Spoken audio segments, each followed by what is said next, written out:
Boa noite a todos. Sejam bem-vindos. Nota-se que há uma certa alegria nos nossos rostos porque estamos iniciando um ano novo, dizemos nós. Mas ele será tão novo quando nós assim fizermos esse esforço para que ele possa, na realidade, corresponder a essa novidade. Novidade.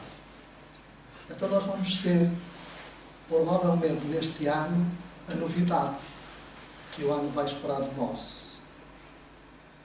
Vontade firme, equilíbrio e estarmos com as nossas tarefas atentos para o vindouros, para que possamos continuar a viver ciclos de experiências, ciclos reencarnatórios. Todos nós que aqui nos encontramos, os que se encontram lá fora, sejam de que credo for, todos nós somos espíritos, somos inteligências, centelhas divinas e somos semelhantes a astronautas no além. Mas se falarmos no aquém, portanto, que é o mundo em que nós vivemos deste lado da vida, nós vemos que aqueles nossos irmãos que vão viajar pelas galáxias, os seus veículos, eles precisam de um fato apropriado para se poderem deslocar devidamente às temperaturas altas ou baixas. Então necessitam de fatos especiais. São os astronautas que nós conhecemos à face da Terra. Como espíritos, centelhas divinas, nós também, para vir a experienciar as nossas tarefas à face da Terra, nós precisamos de fatos especiais. Precisamos de um facto. Precisamos de um organismo. E esse facto chama-se, na realidade, corpo físico.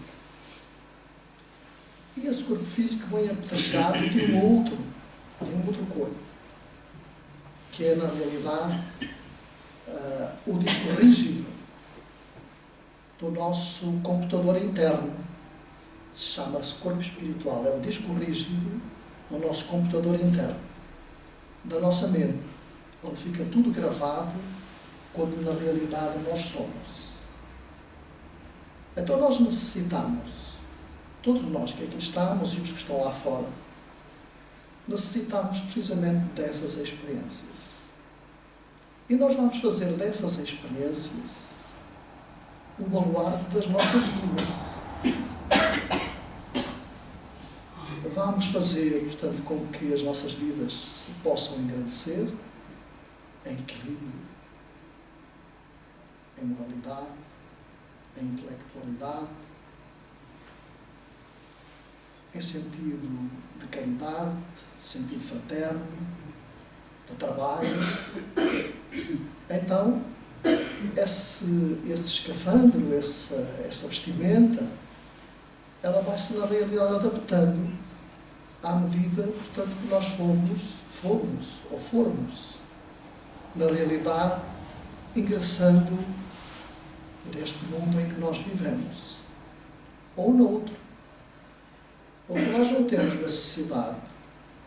necessariamente, de fazer as nossas experiências sempre no mundo terra. Existem outras moradas, Jesus afirmou, e nos disse que havia muitas moradas na casa do Pai. Então há outros lugares semelhantes ao nosso, onde nós podemos experienciar precisamente todas essas vidas, todos esses ciclos vibratórios à qual nós nos vamos encontrar inseridos. Falamos em ciclos vibratórios porque, na realidade, cada ciclo de vida vai precisamente efetivar-se através de um ciclo vibratório que cada um vai entregar sempre para si, conforme as necessidades. Esse ciclo vibratório é precisamente o correspondente àquilo que cada um neste momento e dos que estão aqui é. Portanto, cada um tem um ciclo vibratório. tem uma espécie de um depósito, onde esse depósito se encontra, portanto, quando nós vamos para cá, portanto, repleto, não é? Portanto, cheio, precisamente com esse campo energético necessário à nossa vida, ao nosso desenvolvimento, que é o chamado fluido vital. Esse fluido vital, portanto, vai corresponder, portanto, às nossas atividades. Vai durar mais ou menos conforme as nossas necessidades. Quando esse fluido vital, portanto, se esgota, o que é que vai acontecer? O ciclo natural da morte. De quê? Do escafandro, do astronauta, não é? Do veículo exterior. Então, esse depósito, ou esses campos energéticos, não são iguais em cada um de nós. São, na realidade, conforme a necessidade que cada um tem de o utilizar. Melhor, mais equilibrado ou menos desequilibrado. Vai, na realidade, depender da nossa vontade, do nosso querer.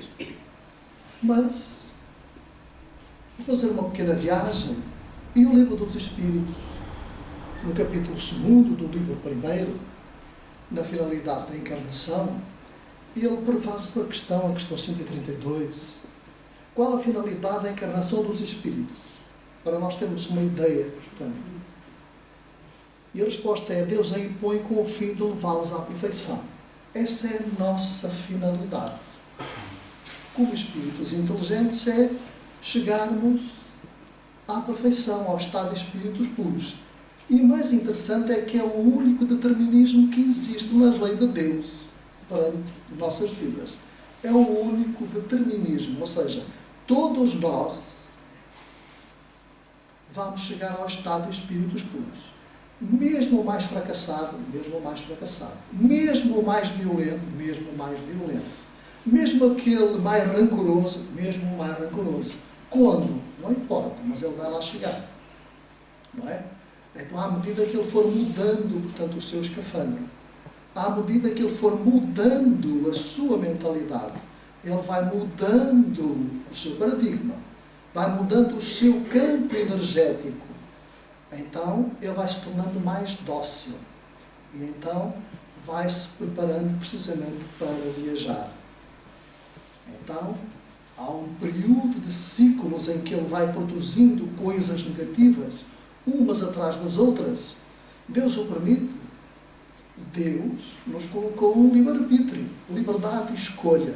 Mas há um momento sábio que, a dada altura, o Pai amado diz: basta. Está na hora de mudar o paradigma. Está na hora de mudar precisamente, não é? Qual faz o funcionário dos caminhos de ferro, quando muda a rota do carril para o comboio passar, de uma linha para a outra, o Pai amantíssimo diz: alto, basta, está na hora, portanto, de encetar o seu progresso. Então, a partir desse momento, nós começamos a buscar precisamente energias novas. Então, para uns, a partir desse instante, passa a ser, portanto, uma expiação. Para outros, uma missão. Ora, quem vem expiar tem a ver precisamente com algo menos correto que possa ter executado em vidas anteriores. E aqueles que trazem uma missão? É aqueles que na realidade já executaram essa tarefa de expiação. Já angariaram, portanto, um fato novo, um escafandro novo, cuja correspondência energética é correspondente à aspiração dessa mesma criatura, e então, tendo passado por esses dissabores de progresso, de evolução, ele preparou-se para trazer uma missão, que é contrária à expiação. Vamos entender? Muito bem.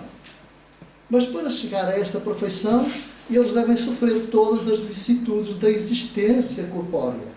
Foi precisamente o que nós dissemos mesmo há 2 segundos atrás. Então, todos nós vamos passar precisamente ou sofrer essas vicissitudes. que no fundo estão incorporadas em cada um de nós. Ninguém, portanto, dos que está aqui ou lá fora, sofre, portanto, pelo outro. Cada um de nós tem a sua própria causa. A causa das enfermidades, a causa das dores, as causas das aflições, dos ódios, das dissensões, do egoísmo, do orgulho, está precisamente em nós. Está precisamente em nosso fato, não é? Portanto, no nosso escafandro, que necessita de ser remodelado.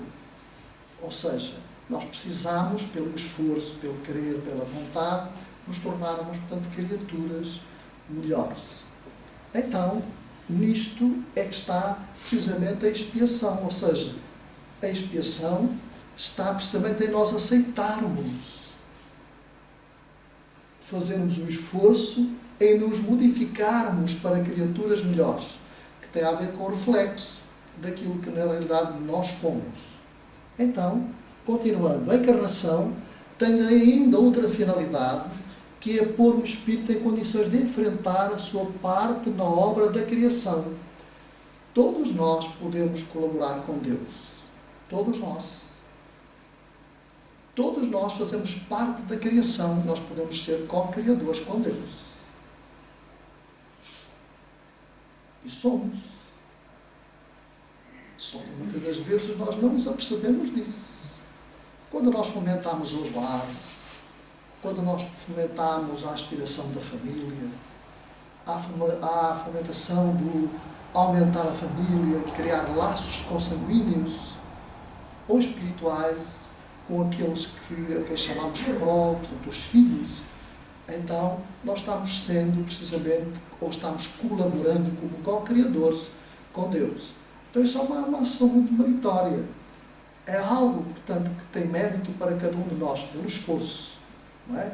Pela ação, portanto, simpática que nós nos tornamos precisamente para com Deus. Não é? Somos simpáticos, portanto, a Deus, ao nosso Pai, porque estamos colaborando precisamente na sua obra. Como? Nas nossas atividades. Não é? Portanto, naquilo que inventa, naquilo que coloca meio de transporte para nós podermos utilizar, o comboio, o metro, o autocarro, a moto, o carro, portanto, tudo isso, mas Deus está aí presente, está. Como? Deus mora em vós, disse Jesus. Ele faz parte das vossas vidas. Então, se Ele faz parte das nossas vidas, se nós construímos, se nós inventamos, se nós escrevemos textos no teclado do computador, então Deus está connosco. Mas também está com aqueles que escrevem mal, com aqueles que insultam, com aqueles que usam a tecnologia, portanto, para violentar os outros. Deus está lá. Só que a liberdade de escolha, portanto, é do próprio, daquele que está a fazer. Como é que ele vai resolver esse assunto? Um dia, passando pela expiação, ele vai crescer. E então ele vai passar a escrever textos ótimos, que é para pôr o seu comboio no carril, para pôr a sua nave na qual ele viaja no caminho certo. Não é? Então é isso. É para executá-la que ele toma um aparelho físico em cada mundo, em harmonia com a sua matéria essencial, a fim de nele cumprir daquele ponto de vista as ordens de Deus. Onde estão as ordens de Deus? Onde estão as ordens de Deus? Onde estão as leis de Deus? Na nossa consciência. A questão 621 do Livro do Espírito trata muito bem disso. Portanto, as leis de Deus, as suas diretrizes, moram na nossa consciência. Então, Deus não está longe de nós. Deus está em nós. Vive em nós. E espera de nós sempre o melhor. Deus não olha para nós que nos castiga de forma alguma. Deus não está pronto com o seu cajado, como era falado há algum tempo, para nos acertar com o mesmo. Deus não é isso. Nunca foi. Nem o Deus da guerra, nem o Deus sanguinário, nada disso. Foi criado pela mente turbulenta da criatura humana, desconhecendo Deus.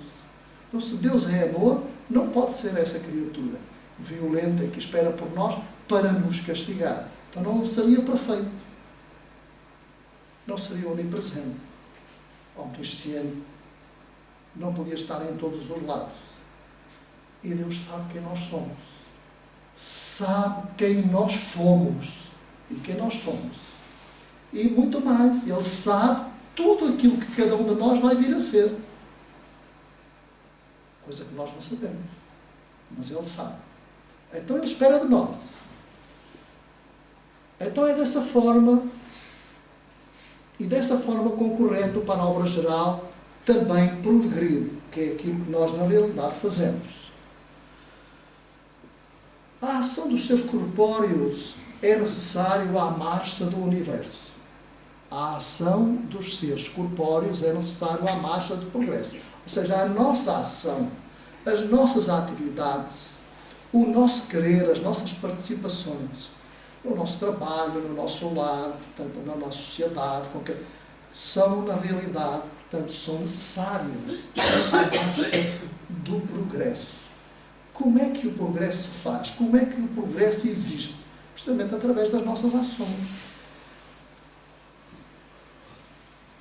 Da nossa forma de pensar, da nossa forma de estar, da nossa forma de querer, que vamos precisamente colocando no nosso exterior, na nossa imagem, o caráter que cada um possui. E isso contribui precisamente para o progresso, contribui precisamente para a evolução. Mas Deus, na sua sabedoria, quis que eles tivessem nessa mesma ação um meio de progredir e de se aproximar dele. É assim que, por uma lei admirável da sua providência, tudo se encandeia, tudo é solidário na natureza. Tudo, se repararmos bem, tudo se movimenta na natureza. Tudo cresce, tudo se renova na natureza. Tudo tem vida na natureza. E às vezes nós questionamos, até naquela natureza inerte, aquela que não mexe, é aquela que não mexe, também faz parte. Se repararmos e olharmos para a mesa, nós apenas analisarmos o que parece opaca, é apenas energia condensada, porque se foi produzida de algum lado, não é? Por alguma coisa, por algo que é muito inteligente, não é? Então vemos que tudo na realidade tem vida. Então, avançando, a vida do espírito é una, imortal, feita de ciclos conscientâneos com a sua necessidade de progresso, como falámos no princípio. O espírito é uno. O espírito é uno porquê? Porque é vida. Às vezes nós andamos à procura, portanto, aquilo que apalpamos, que é o corpo físico, que é aquilo... Não. A vida é precisamente a inteligência. O que é a inteligência? É o espírito. É uno. Não é? Nós temos muitos corpos. Nós já nascemos e renascemos muitas vezes. Já tivemos muitas fisionomias. Já fomos muitos Josés, muitas Marias, muitos Antónios, muitos Aurélios, muitos Marcos. Não é? Portanto, mas esse uno, embora dentro de cada um, é o mesmo.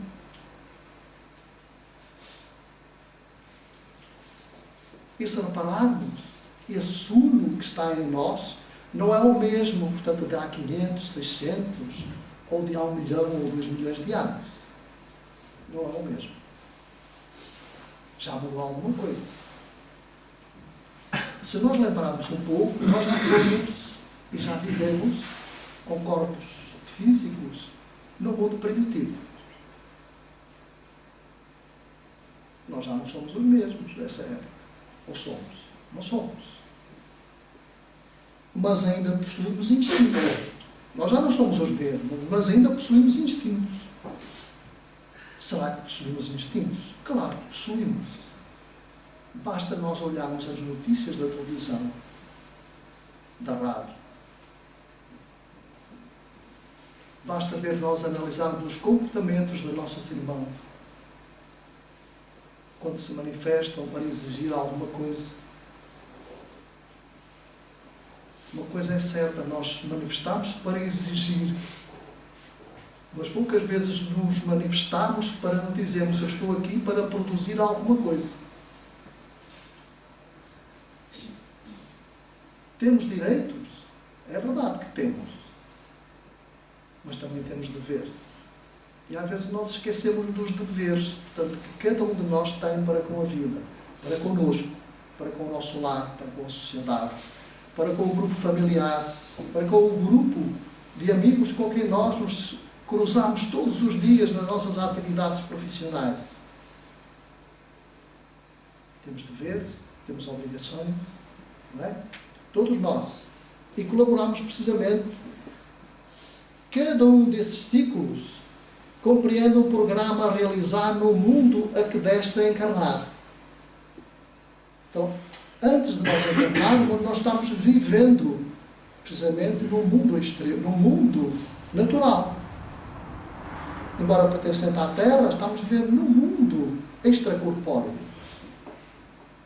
físico. Nós temos um corpo, aquele é que nós, como espíritos, nos movimentamos, que é esse veículo, não é? Portanto, é esse fato, não é? Que o astronauta utiliza para vir, portanto, a este lado da vida. Porque esse é que é o modelo, o molde daquilo que nós, portanto, abraçamos, cumprimentamos, beijamos de face. Portanto, esse é o produto do outro. Este é o produto do outro. Porque esse corpo, não é? Portanto, esse veículo que o astronauta, portanto, utiliza, esse fato é o molde, portanto, deste. Então, quando nós nos propomos a vir para este lado da vida, nós vamos precisamente nos inteirarmos desse ciclo. Desde o período em que nós vamos pela gestação iniciar a nossa atividade crescente, no ventre da mãe, até precisamente ter aquele período de nascimento para este lado da vida e chegar ao ponto em que o depósito que contém o campo energético até onde nós vamos viver se vai esgotando lentamente. É um ciclo. Então, prosseguindo. Quando esse programa se realiza numa só existência, com seres espirituais de grande elevação, o ciclo circunscreve-se a essa só existência no mundo referido. Então, vamos imaginar, quando alguém vem com determinado tipo de tarefa em determinado mundo, vamos imaginar, no mundo Terra, que é aquilo que nós habitamos e é aquilo que nós conhecemos, não é? Limitadamente. Mas muito limitadamente é aquilo que nós conhecemos. Então, quando esses seres vêm, portanto, trazem precisamente um ciclo. E circunscreve-se, portanto, ele está precisamente adaptado ao local, ao sítio, portanto, onde ele vai, na realidade, portanto, morar, que é o referido mundo.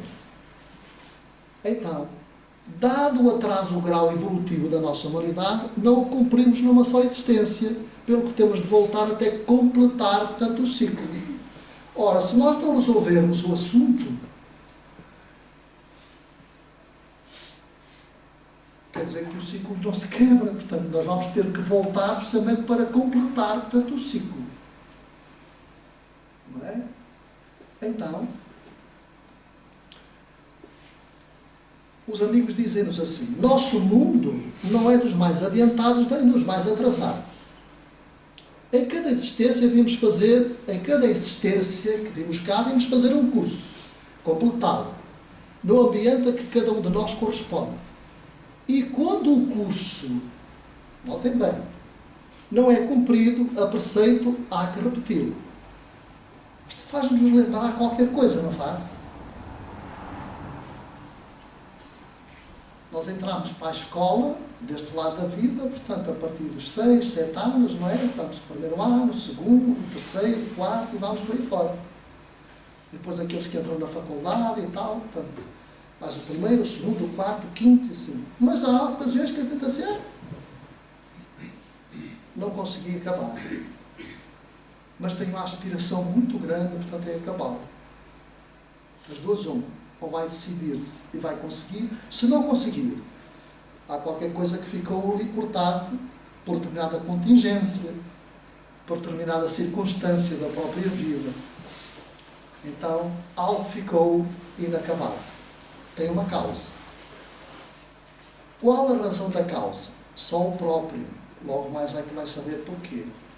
Porque aquele ciclo foi quebrado. Todas as nossas vidas atuais, A vida de cada um tem a ver com a vida passada, portanto, de cada um. Todos nós que aqui nos encontramos temos uma causa. Todos nós temos débitos, precisamente, para com a lei. E essa lei, que é sábia, portanto, que é justa, cobra, na realidade, cada um de nós. De uma forma suave, de uma forma educada, de uma forma conscienciosa. Essa lei cobra, na realidade, cada um de nós. Ela faz com que nós possamos despertar, portanto, pela dor, pela aflição, pela sensibilidade. Então ela cobra. Muitas das vezes nós respeitamos essa lei, portanto, esse querer, essa vontade, portanto, no circuito, no ciclo do estudo, pelo abuso, e interrompemos. Logo mais essa aspiração vem na continuidade do ciclo. Já traz a vontade.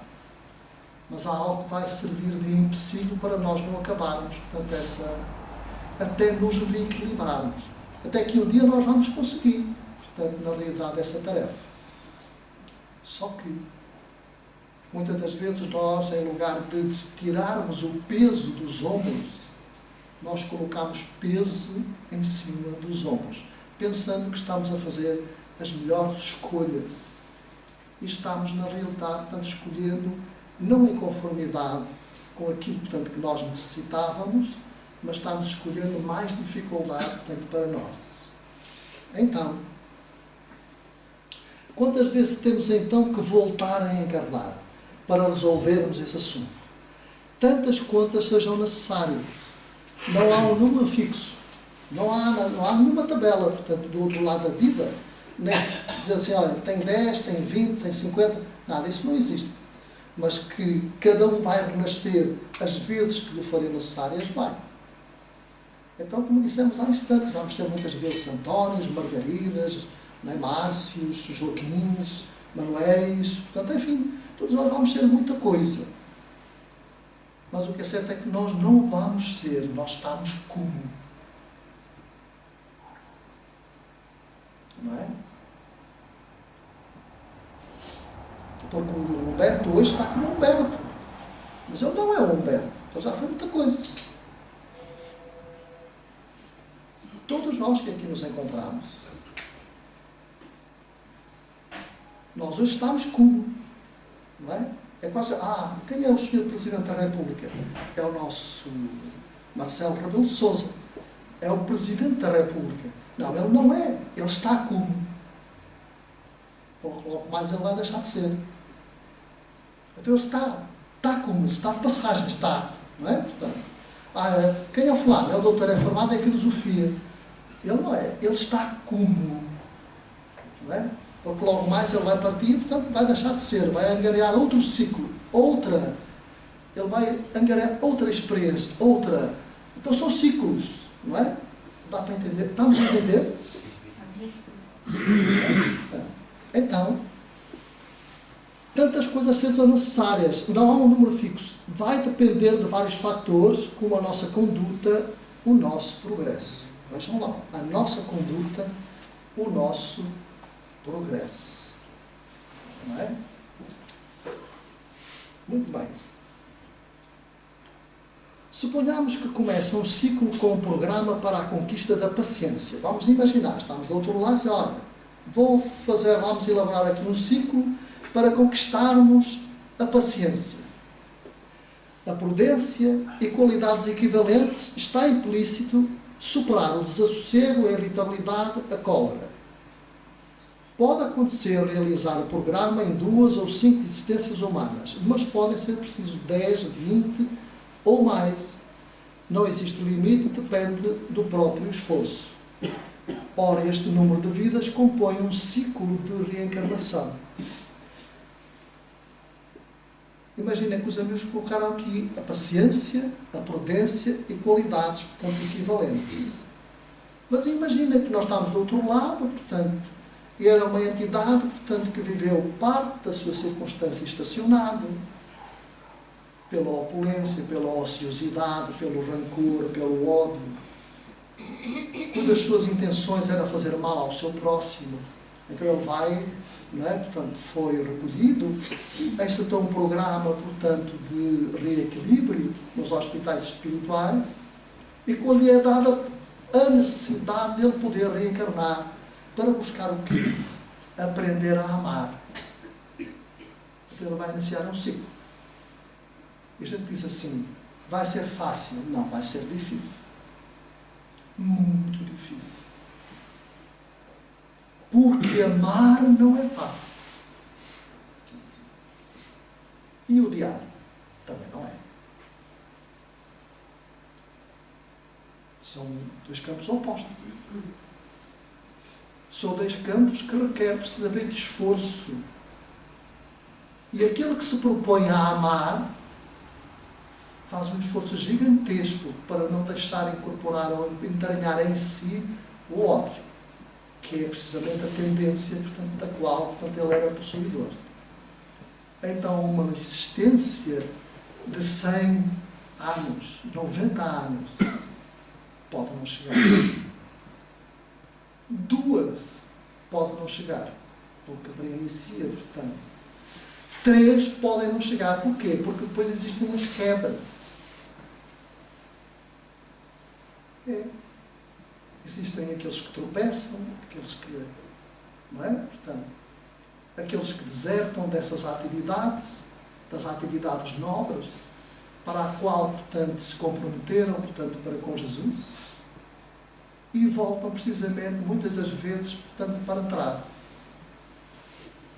Daí Jesus dizer todo aquilo, portanto, que enceta o caminho da verdade, não olhe para trás. Venha e siga-me, não olhe para trás. Porque quando nós olhamos para trás, nós perdemos precisamente a bússola pela qual nós nos estávamos conduzindo, caminhando para a frente e para cima. Então, durante estas experiências se vão adquirindo outras experiências e qualidades que desenvolverão a inteligência e o poder mental, contribuindo para o progresso. Mas vamos supor que vários ciclos já foram realizados em favor do intelecto e que o amor está em déficit. Vamos voltar a repetir, está bem? Então os amigos dizem assim, o novo ciclo de encarnações terá que começar para destruir o egoísmo, de onde brotam vários ramos de imperfeição, como a inveja, a avareza, o amor próprio, o ciúme, o orgulho, a soberba.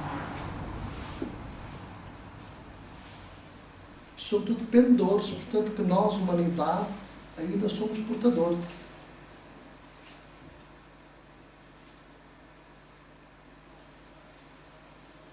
Certa feita, um homem que nós conhecemos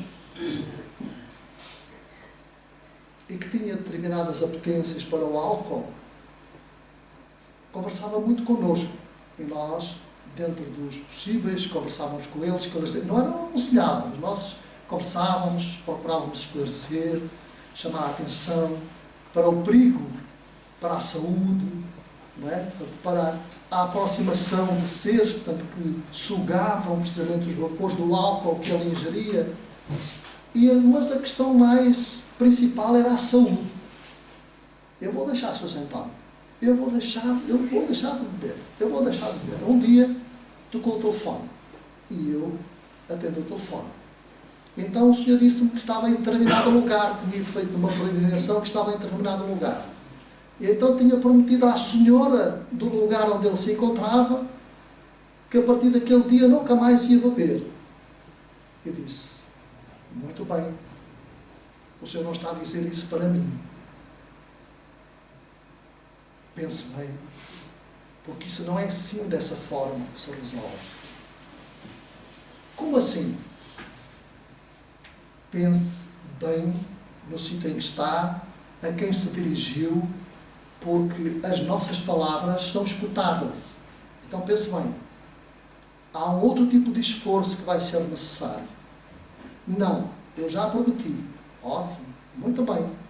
Muita saúde, continuação de boa viagem, tal. Passado uma semana, alguém me ligou e disse assim, Sr. António, é um desastre. familiar aflito, que pelos excessos do álcool, aquele homem tinha entrado assim um pouco na perturbação, portanto, maior.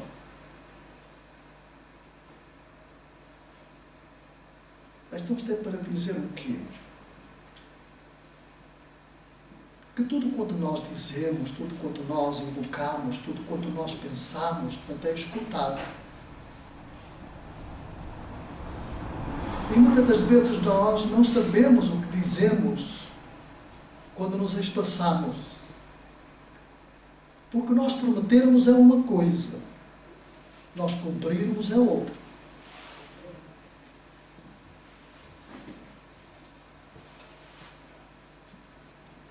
Então o maior esforço, aquele que é olhado precisamente por Deus, por Jesus, para todos nós, humanidade, não é um esforço precisamente daquilo que nós fazemos despendendo de energias pelo caminhar, pelas penitências, nada disso.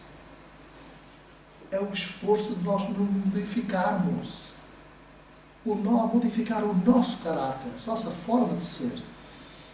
É que nós caminhamos para fora todos os dias, não é? Nós caminhamos para fora, mas muito dificilmente nós caminhamos para dentro. Muito dificilmente nós olhamos para dentro. Então nós não vemos as montanhas de calhaus que se encontram dentro de nós, que precisam ser removidos lentamente, com perseverança, com vigilância, como dizia Jesus, orai e vigiai. Mas nós vamos vigiar o quê? A porta do vizinho? A vizinha quando vai sair do lado direito, portanto, vamos ficar preocupados quando é que ela vai, ou o vizinho? Vigiar, portanto, a forma de como... Não. Vigiar precisamente os nossos pensamentos, o nosso caráter, para que nada de mais grave, portanto, nos aconteça. Isso é que é necessário. Isso é que é precisamente o trabalho gigantesco para que nós possamos aproveitar os ciclos reencarnatórios e moldar precisamente o nosso campo energético. A nossa moldura, não é? Portanto, que é necessário. Quantas vidas poderão ser necessárias para superar e eliminar todas essas imperfeições com a aquisição do amor fraternal? Muitas ou poucas. Depende do grau de imperfeição em que cada um se encontre e do esforço que fizer para atingir o fim a que se propõe. É verdade. Meus amigos, é algo, portanto, fantástico que os amigos da vida maior nos colocam. Os nossos erros, por pensamento, palavras e ações, produtores de forças energéticas desequilibradas, que fizemos gravitar sobre nós, conforme nos demonstram as leis de consequências, impregnaram a nossa própria natureza psíquica, obscureceram e densificaram a alma e produziram desajustamento na nossa secção cosmos, íntimo, no nosso cosmos íntimo, que tem de ser corrigido. E essa correção ou reajustamento terá que ser efetuado voluntariamente com amor. Amor sentido e vivido nas nossas relações humanas com toda a criação, ou coercivamente através da dor. Temos duas opções. Ou progredimos pelo amor, ou nós vamos avançar precisamente e progredir, portanto, pela dor. Portanto, somos nós que na realidade nós decidimos. Mas nós temos algo que nos impele, algo que é esperança, algo que é todo o carinho, que é todo o amor, portanto, que é o quê?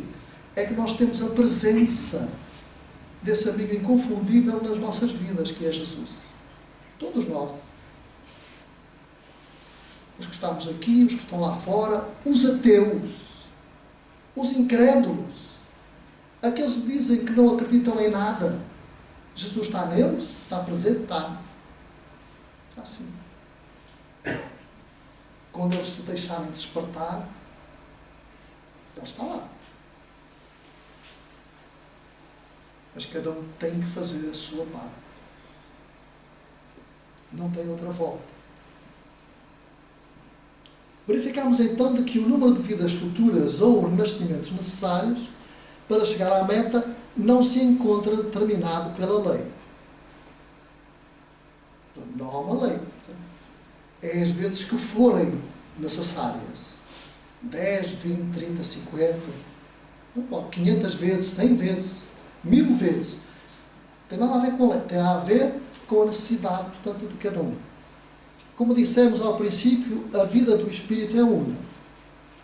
As encarnações nos planos físicos sucedem-se durante essa vida, que é eterna, em busca da purificação e da sabedoria suscetíveis de levar o Espírito até à perfeição. Meta que todos temos que alcançar, que nos libertará da necessidade de encarnar em mundos primeiro atrasados e mais tarde nos já evoluídos. Então nós primeiro temos que fazer, portanto, viagens naqueles mundos primitivos. É aí que nós damos os nossos primeiros passos. É aí que nós avançamos. É aí, durante esses períodos que a história nos demonstra. A idade da pedra, a idade do ferro, a idade do bronze, são períodos, são ciclos de evolução, a qual nós nos encontrávamos presentes, nesses lugarejos, criados por nós. Vivendo em casas sobre estacas, sobre a água, sobre os rios, à beira-mar, vivendo em descampados ou acampados, portanto, pelas folhas das árvores, vivendo como se fôssemos animais sem raciocínio. Estávamos dando os primeiros passos. No entanto, questionamos assim: e Deus já estava em nós? Claro que já estava em nós. E Jesus? Onde estava? Estava em nós. Porque antes de nós sermos, Ele já era há muito tempo.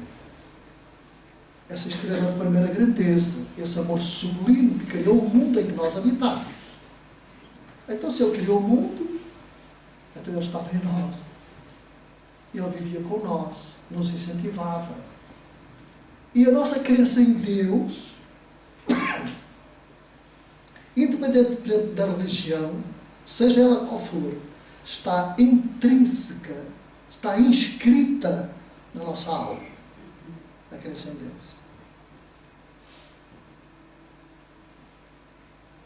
Porque nesse período em que nós vivíamos na erraticidade desses lugarejos, nós respeitávamos os trovões,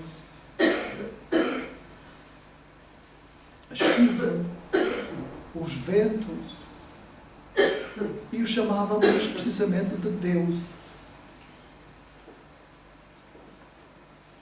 E haviam precisamente nesses períodos espíritos que se comunicavam nas maiores limitações e eram considerados deuses nesses períodos. Estamos a imaginar. Nós começamos precisamente as nossas jornadas, as nossas pegadas deste lado da vida, precisamente dentro deste contexto. Os nossos ciclos de reencarnações, de evolução, de progresso, têm uma longevidade grandíssima que nós não lembramos.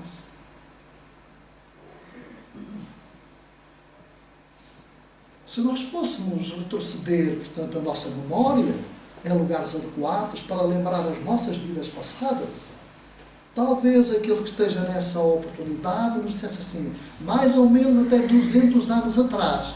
E para trás, é melhor não mexer no assunto. Porque senão iríamos ficar, portanto, conturbados, assustados. Porque todos nós já fomos muita coisa boa, mas muita coisa, portanto, mais ou menos. Não é? Então é isso. Então, Lembramos ainda de que o tempo que decorre entre uma ou outra vida física não se encontra cronologicamente estipulado. Como se poderia crer, isto porque são várias e distintos os fatores que o determinam. Enquanto alguns seres desejosos de progresso voltam com frequência, outros permanecem longos períodos no astral, dimensão extrafísica. É verdade. Sabem que o mundo astral também é chamado, portanto, tem os seus umbrais, tem os seus lugares de provas, os seus lugares de expiações.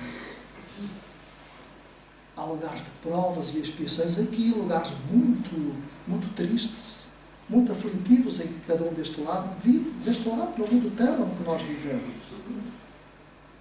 E aquele que parte para o outro lado vai precisamente habitar, na mesma circunstância, lugarejos que são criados pelo campo energético de cada um. Vamos imaginar, vamos pensar. Aquilo que nós almejamos para os nossos lares de bom, de útil, de agradável, de consolo, de amor, de assistência, pelo esforço em que aquele esteja bem, aquela esteja bem, aquele goze de plena saúde, de pleno equilíbrio. Quando partir, o seu anseio, a sua paz interior vai determinar precisamente que ele vai encontrar o lugar, o lar adequado conforme o seu anseio, conforme a sua aspiração. E o outro vai encontrar precisamente a mesma coisa, o lugar perante o anseio, que é o desequilíbrio, a dor, a aflição.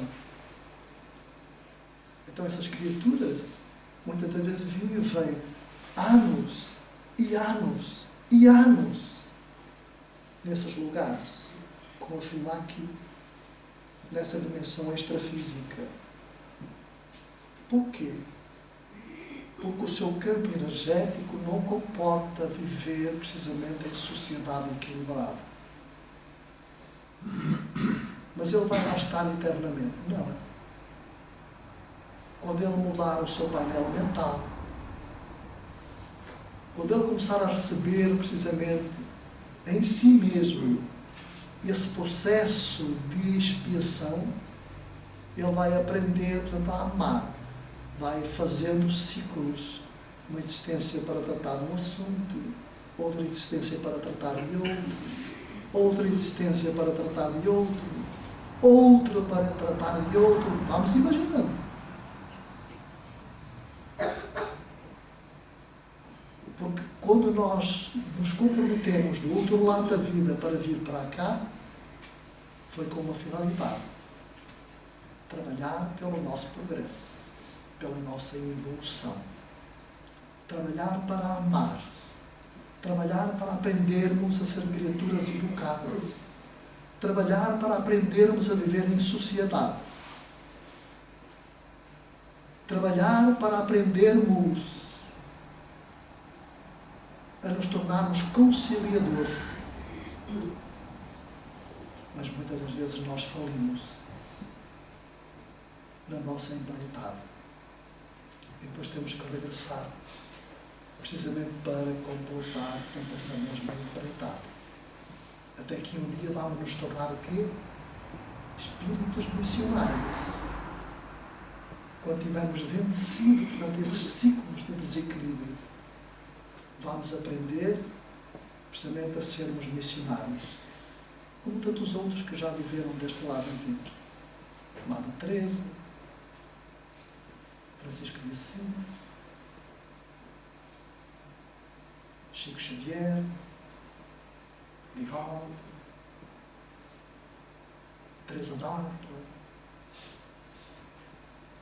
e outras tantas que por aí pululam, uns deste lado, outros que já partiram.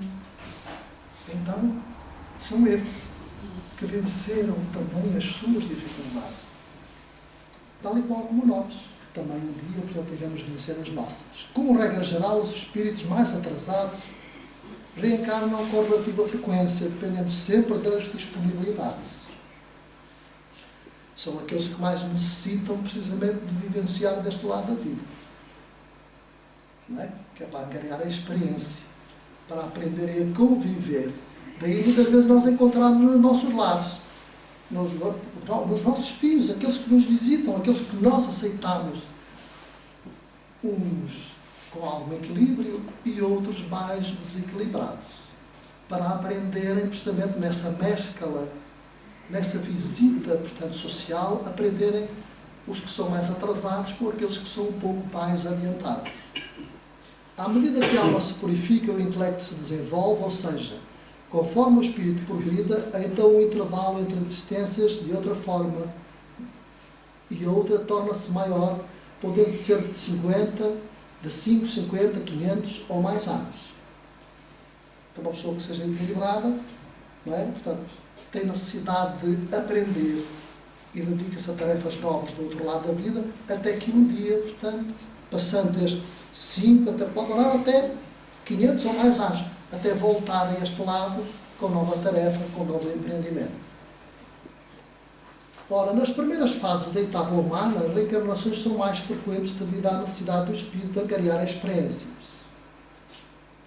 Libertando-se dessa primeira fase, a fase tribal, completamente selvagem, entra na civilização semi-selvagem e, posteriormente, em ambientes com mais elevadas facilidades de progresso, começa a acentuar-lhe-se na alma o egoísmo, consequência de ambição, desejo e domínio que a endurecem, que chega às mais diversas modalidades do crime.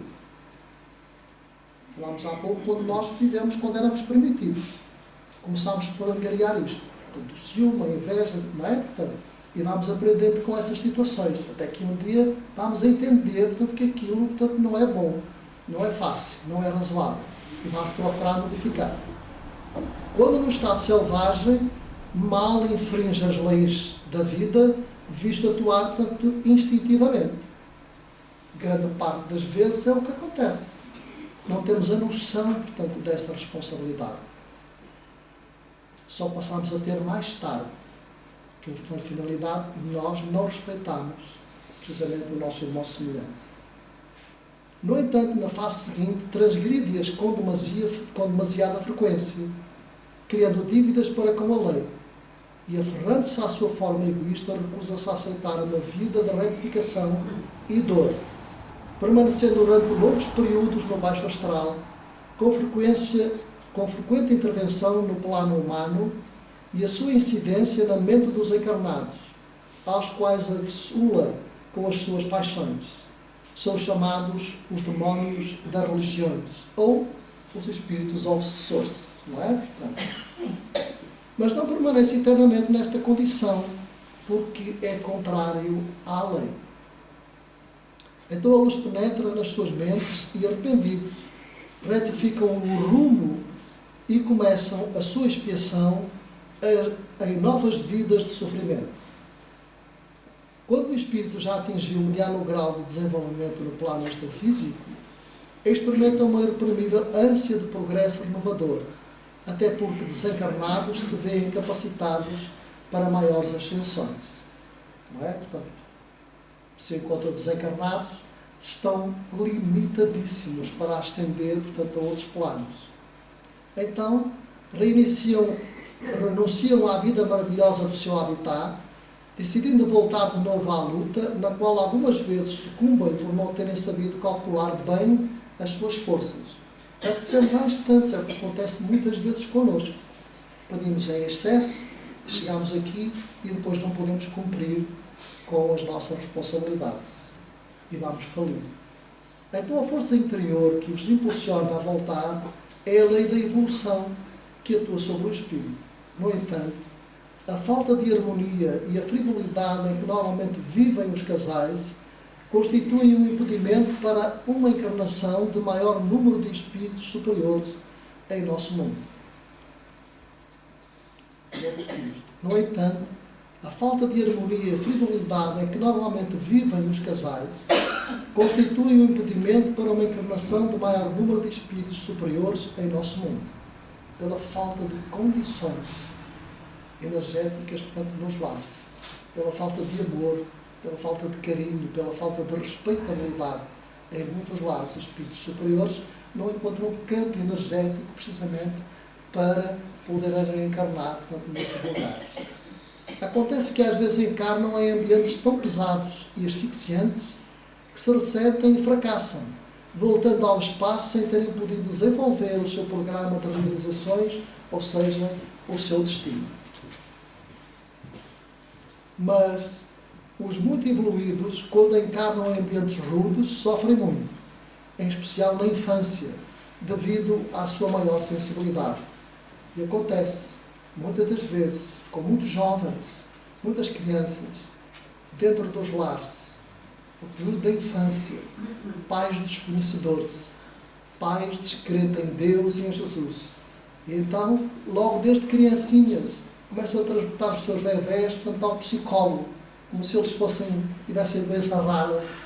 E às vezes, portanto, nem sequer são doentes, são espíritos que têm uma perspicácia que não é analisada precisamente pelos pais, nem por aqueles que os rodeiam.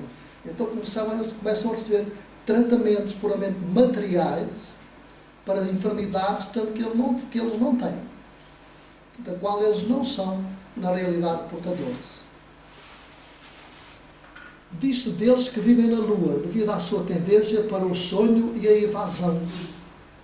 Não é? Às vezes vão dizer, olha, parece que anda na Lua, não é? Não é? Portanto, a gente está a falar para ele parece que não está. Exatamente. Portanto, as crianças, e nós sabemos aquele período de nascimento até aos 7 anos de idade, a vida, portanto, ainda é muito feita entre lá e cá. Estão mais lá do que cá.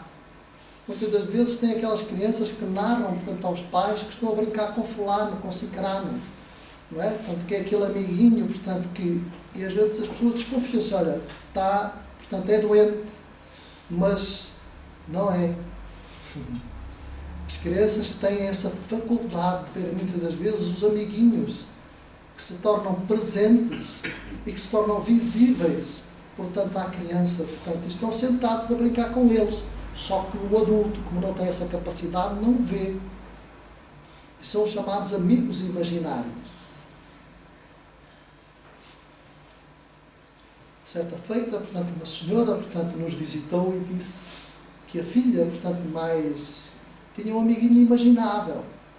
Não é? Portanto, então ela dizia, portanto, a filha está sentada a brincar e diz, portanto, que está lá fulano. E eu disse, mas tu estás a ver fulano? Está aqui, está a brincar comigo. E a senhora não via nada, não é? Assim, então o que é que eu devo fazer? Nada. Deixa a menina brincar, que isso vai passar. Vai passar, vai.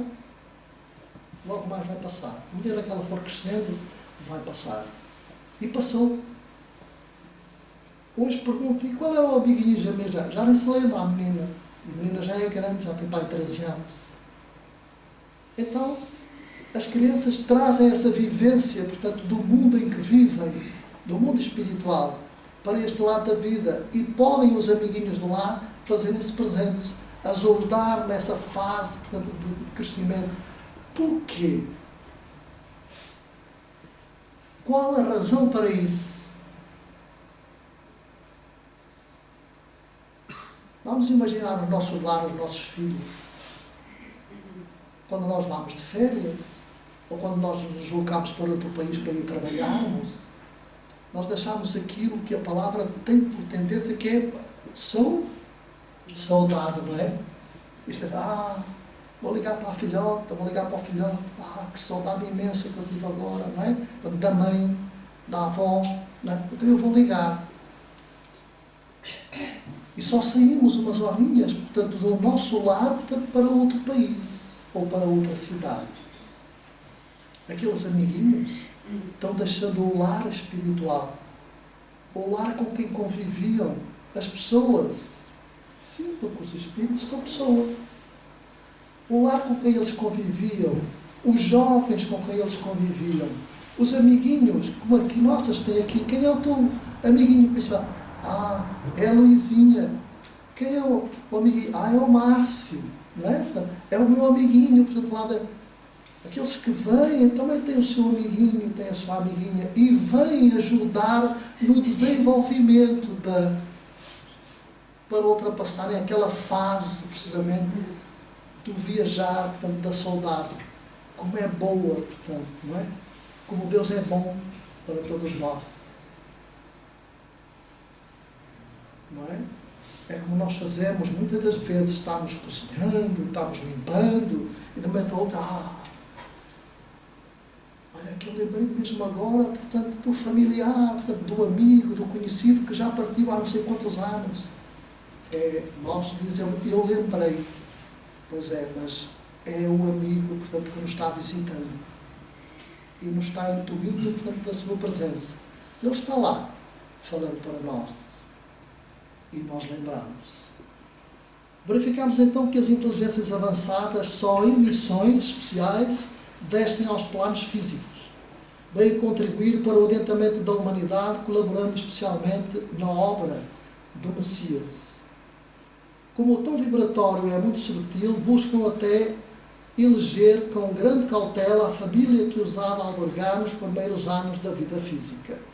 Estamos a referir, portanto, aos espíritos evoluídos. No que diz respeito à fortuna ou posição social, mas sim quanto às condições espirituais morais dos que virão a ser seus pais. Esta escolha, além de exigir tempo, deve ser feita em relação ao programa que propõe levar a efeito.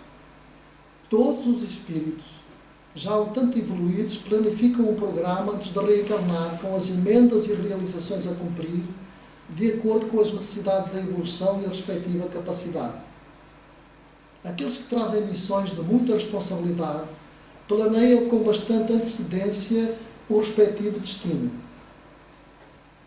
Esclareçamos que nas primeiras fases da etapa humana, o indivíduo pouco evoluído não se encontra ainda capacitado para eleger o seu próprio destino humano e reencarna dirigido por inteligências motoras de progresso de acordo com a sua necessidade evolutiva e capacidade de realização. Isto é quando nós habitávamos os mundos primitivos. Concluiremos esta exposição dizendo que enquanto a alma não vibrar em amor, enquanto não amarmos a nós mesmos, estamos destinados a prosseguir a cadeia das reencarnações terrenas. Ai das almas ruins e cegas que praticam o mal e causam sofrimento. Ai dos que exploram a ignorância humana, porque estamos no final dos tempos e não poderão voltar a encarnar no nosso mundo. Serão levados a encarnar e a viver durante milénios em mundos mais atrasados que o nosso, onde se desenvolvem existências selvagens cavernais. Neles sentirão saudades, no mais fundo das suas consciências, do paraíso perdido. Este nosso mundo de que se verão por castigo afastados. Esta, portanto, foi a nossa bibliografia, portanto, estes livrinhos que aqui se encontram. Queridos irmãos, no entanto, tudo está ao nosso alcance. Da forma como nós oramos, da forma como nós vivenciamos, tudo nós podemos fazer. A saúde, a cura, estão precisamente nas nossas mãos. As nossas orações, ao contrário do que muitos pensam, são escutadas, a tal ponto que nós desconhecemos. Nós temos um exemplo muito, muito grandioso. Quando Jesus, no Evangelho, nos fala sobre aqueles dois amigos, Zacarias e Josué, caminhavam precisamente solitários. E Jesus se apresentou perante eles, conversando com eles, rumando até determinada cidade.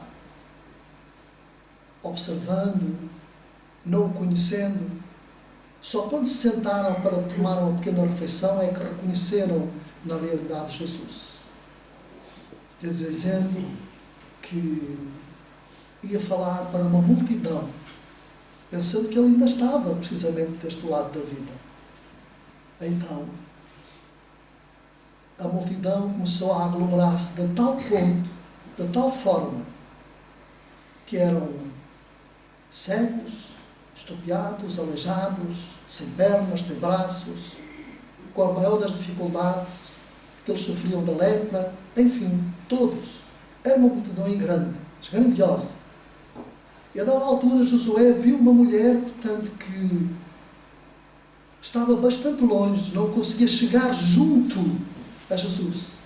E a turba era tão grande tão aflitiva, que ninguém conseguia transportar, tanto aquela mulher que tinha dificuldade em se locomover.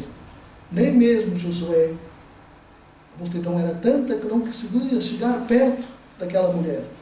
Então ele decidiu parar e decidiu orar, pedindo na realidade a Jesus, pedindo a Deus para que Jesus pudesse ajudar aquela mulher. A dado passo do trajeto, Jesus voltou para trás, precisamente com os seus apóstolos. Inverteram a marcha. Chegaram junto da mulher. Jesus olhou para aquela mulher e a curou com o olhar, lhe dizendo que confiasse em Deus e em Jesus. Inverteu de novo a marcha e continuou caminhando. E olhou para uma pequena elevação do terreno onde se encontrava Josué, que era de pequena estatura. Jesus olhou para Josué e disse: obrigado, meu amigo, por teres orado a Deus a benefício daquela mulher. Narrava ele precisamente a Zacarias. E lhe disse: mas o mais importante disto tudo é como é que ele sabia o meu nome. Como é que ele sabia que eu era Josué? Olhou para mim. Como é que ele sabia que eu tinha orado a Deus pedindo para que ele ajudasse aquela mulher que estava enferma? Como? Porque todas as orações, todas as preces são escutadas. E Deus nos conhece a todos e sabe das necessidades de cada um de nós. Então, esses ciclos reencarnatórios, e há espíritos com missões que conhecem precisamente, sem nunca os ter visto, o nome das criaturas. O nosso Chico era um desses. Quando alguém o visitava, ele dizia: olá, fulano, como está? Nunca o tinha visto, mas sabia o nome dele. Porque os espíritos missionários conhecem precisamente os arcanos e os registros do mundo espiritual. E é-lhes facultado analisarem precisamente os nomes e conhecerem as tarefas de cada um, os compromissos de cada um. Queridos irmãos, queridos amigos, um bom ano. Um feliz ano 2026, com muita saúde, com muita harmonia, com muito equilíbrio. Sabemos que os tempos não estão fáceis.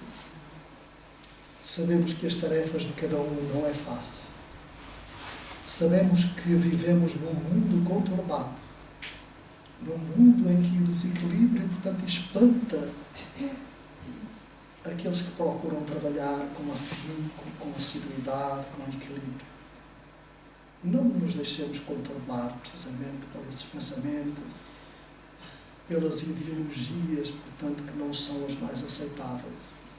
Possamos discernir o melhor possível em nossas mentes e em nossas atividades, em nossos lares, nos procurando reeducar, porque faz-se necessário e faz-se urgente confiar em Deus, confiar em Jesus, que é o nosso amigo maior. Muita paz para todos.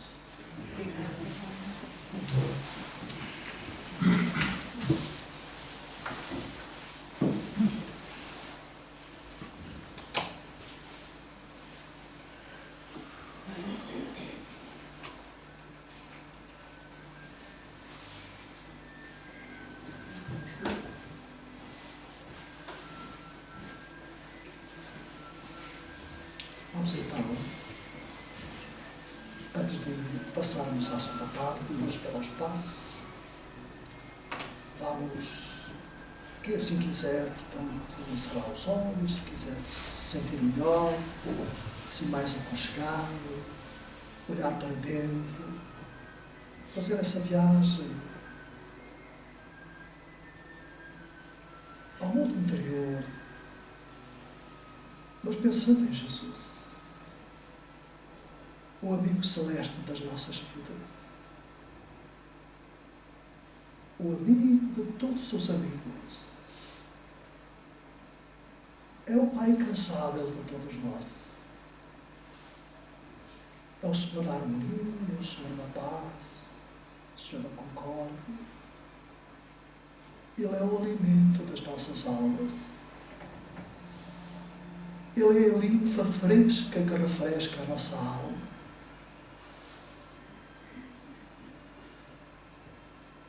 Ele é o hálito da qual nós sentimos o perfume purificar os nossos espíritos. Ele é a luz que ilumina todos aqueles que se encontram ainda andrajosos, déspotas, ociosos, ignorantes, aguardando que possam despertar precisamente para vivenciar esse quando a dor aflitiva nos bater à porta, pensemos nele e elevemos o pensamento,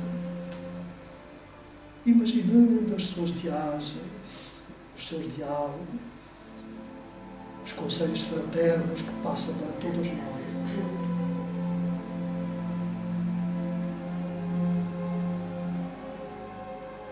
Quando o egoísmo nos assaltar a mente, o ciúme, a inveja, o orgulho, sentemos na relva fresca e olhemos as estrelas do céu como estrelas guias para um porvir novo e supliquemos o amparo para ultrapassarmos as dificuldades.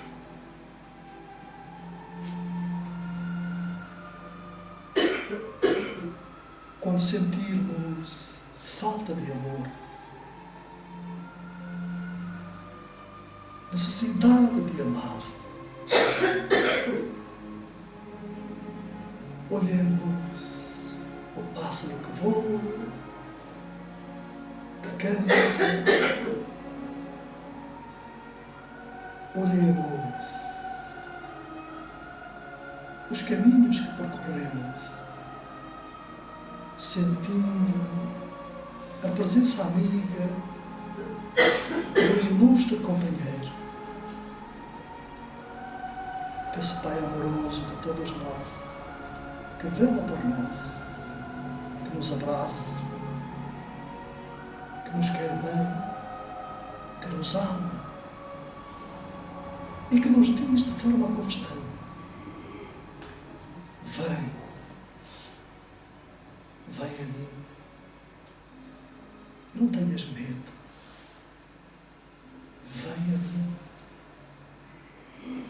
tudo passa e isso também vai passar, vem a mim. Muito obrigado, Senhor, pelo amparo que nos facultas, pela alegria que transmites aos espíritos sofredores, pela paz que lhes intuis, Senhor, a que eles possam procurar a luz. Muito obrigado, Senhor. Muito obrigado, Jesus.